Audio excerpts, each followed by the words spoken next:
Miss Janet. Miss Janet!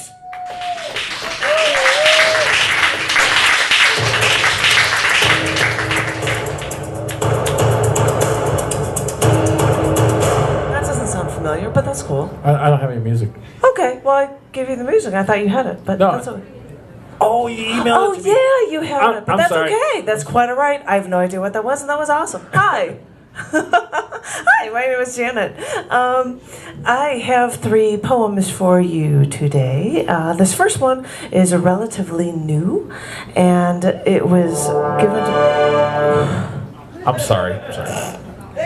That's how moody my poems go. I won't explain where this came from. This is called X-raying metal under my skin. Went to a back doctor where chiropractors twisted my back, heard strings of cracks along my spine at every appointment. And at one point, they took an x-ray of my chest and back, checking for disc injuries and inspecting the curve of my spine. Went into the office. They brought me into a room, turned on a light box on the wall, placed an x-ray in that light, and asked,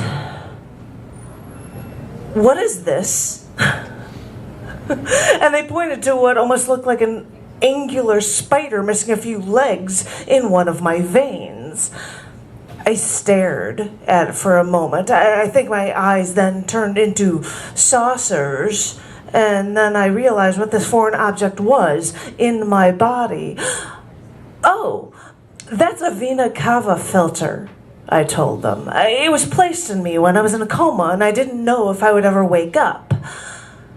And they looked at me for a second, until I said, "I've always wondered what that thing looked like. And although it's metal in my vein that would vibrate, tear through my veins to my heart, and instantly kill me if I ever had an MRI scan, although this metal was placed in my vein without my consent when I was in a coma, despite this, I wanted this x-ray so I could feel some sort of connection to this invader. I know, it's there to stop blood clots from traveling to my heart or lungs or brain that would actually kill me. I know it's only there to help me, but this foreign object has taunted me for too many years now, planting traces of distrust in the back of my mind. This microscopic monster was placed in my vein, driving this love-hate relationship I now have to this now human object embedded deep inside me. I know it's there. At times I think I can feel it. I think this metal mini spider is also scratching at my soul to remind me that something foreign has invaded me. I can't claw it away, and while I hate it and I love it, I know that it's always there to remind me that there is something deep inside me that will invade me like this forever. Thanks.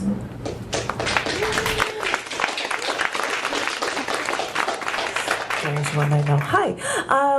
I have written a few books, and I finally decided, I'm like, all right, I've done this to one of my books, I should be doing audio CDs with other books of mine, and so I thought maybe I would read some older pieces of mine so that I could potentially have them into a future audio CD.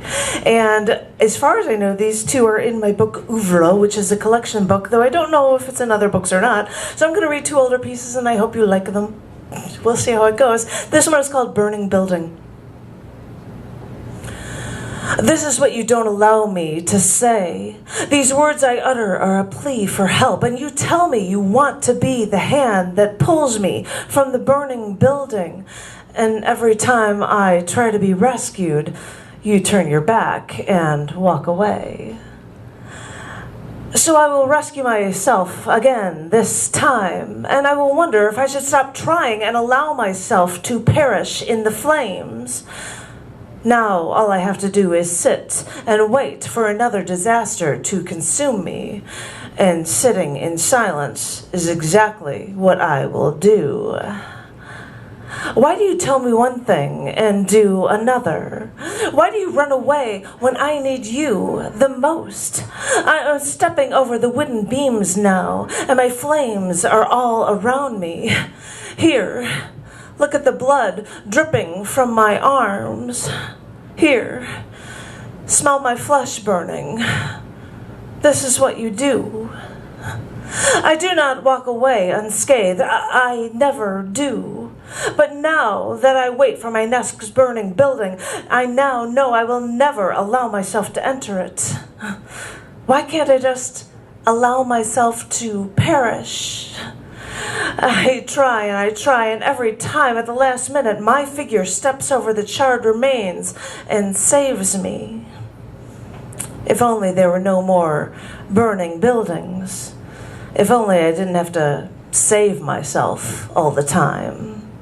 If only I could feel free, just this once. If only I could feel safe with you, just this once.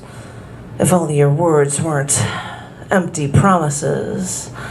If only your words were not the burning building. Yeah.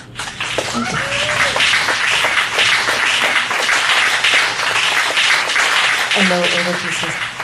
I don't think I've ever read this one before, but audiobook, this is called What Women Want. Do you want to know the secret to understanding what women want? Because I can tell it to you. It's simple, really.